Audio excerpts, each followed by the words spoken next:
কেমন যেন মনে হয় এটা কুপাইয়া দাঁড়া রয়েছে বাবার বেটার মতো। বড় পূজার শেষ, পূজার দিনক্ষণ শেষ, বিকেল বেলা পূজা মণ্ডপ থেকে সব এসে দেখে সর্বনাশ।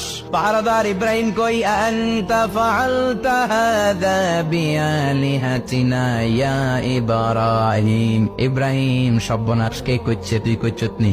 আইনো বড়টাই কইছে, ওইটারে জিজ্ঞেস করো। বল ফাআলাহু কাবীরুহুম হাযা ফাসআলুহুম ইন কানু ইয়ানতিকুন। কোরআন থেকে বলছে, আমি করি নাই। ওই দেখ কুড়ালটা কার কান্দে, বড়টার কান্দে, ওইটারে জিগা। সবাইকে খাইছে। সবাই বলে, ইব্রাহিম তুমি কি জানো না এগুলো কথা বলে না?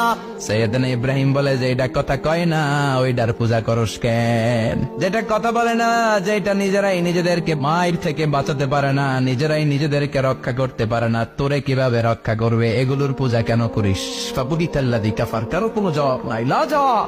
সবাইকে, ইব্রাহিম তুই বড্ড বেড়ে গিয়েছিস, তোরে নমরুদের কাছে নেওয়া হবে, রশি দিয়ে পেঁচিয়ে নমরুদের কাছে নেওয়া হবে। নমরুদের